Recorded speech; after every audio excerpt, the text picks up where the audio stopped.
What would you do if the people you trusted most, your coworkers, your friends, suddenly mocked your disability, leaving you humiliated?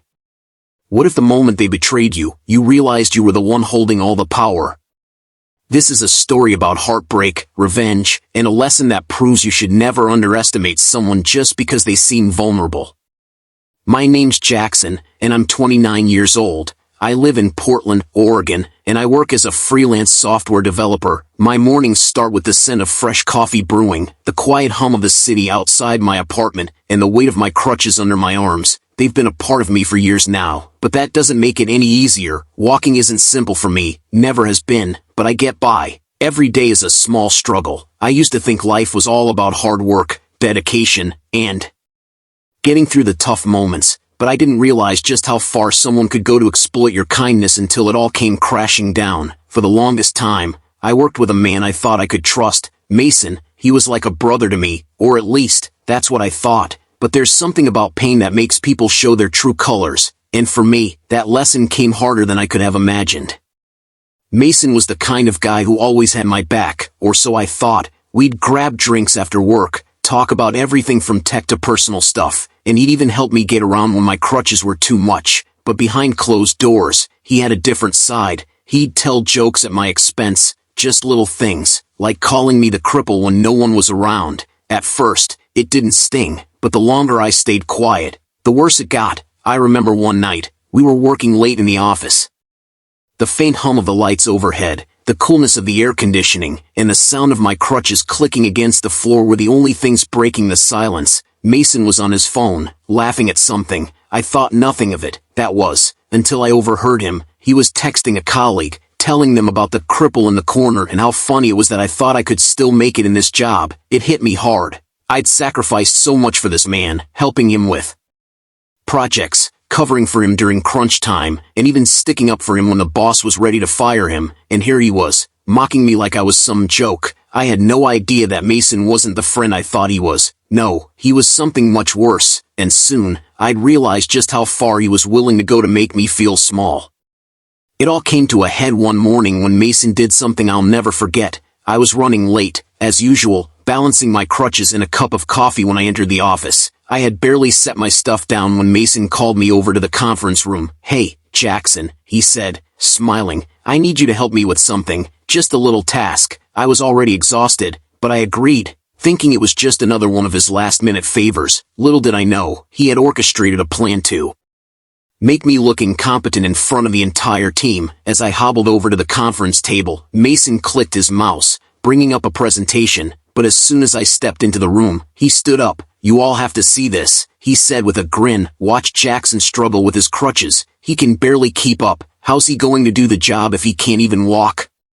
The room erupted in laughter. My face went red. My hands clenched the crutches so hard I thought they might break. I wanted to lash out, to say something, but I couldn't. The laughter echoed in my ears, the air feeling thick with humiliation. I couldn't believe it. This was the same man who had told me I was like a brother to him, and now, here he was, using my disability as a punchline.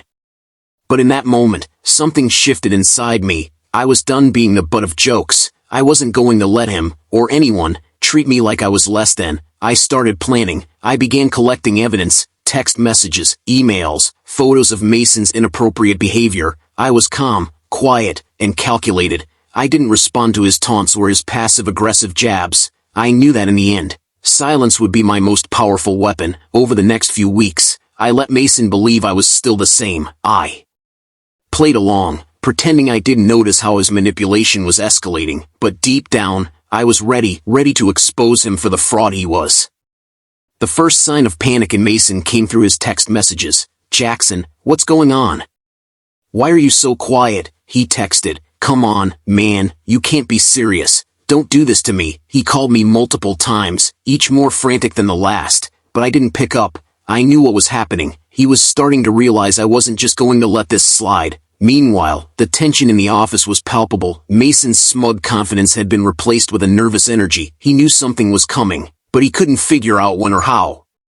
And then, it happened, the moment I'd been waiting for. I scheduled a meeting with the CEO and the HR team. When I walked into the room, I wasn't Jackson, the disabled guy anymore. I was Jackson, the investor, the one who had quietly been funding the company for years without anyone knowing. Mason's face went pale as I revealed the truth. I had been watching everything he did, from his manipulation of me to his attempts to sabotage the company's projects. The room was dead silent. Mason tried to backpedal, but it was too late. The truth was out. The entire office watched as he was escorted out, his reputation and career destroyed in front of everyone. The public humiliation was almost poetic. He had gone from being the one who mocked me to being the one who was powerless, and I stood there, in the background, knowing I had finally reclaimed my dignity.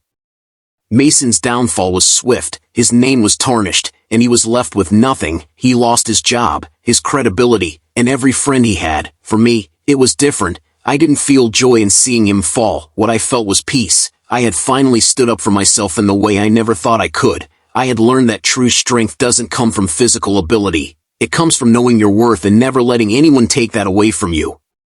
As I walked through the streets of Portland, the weight of my crutches didn't feel as heavy anymore. The world didn't seem so cruel. Sometimes, standing tall doesn't mean standing alone. Sometimes, it means knowing when to speak up, even when it's the hardest thing you'll ever do. If you've ever been through betrayal, how did you find your strength? Let me know in the comments below, and if you want to hear more stories like this, don't forget to hit that subscribe button. Life's too short to let anyone steal your dignity. Remember that.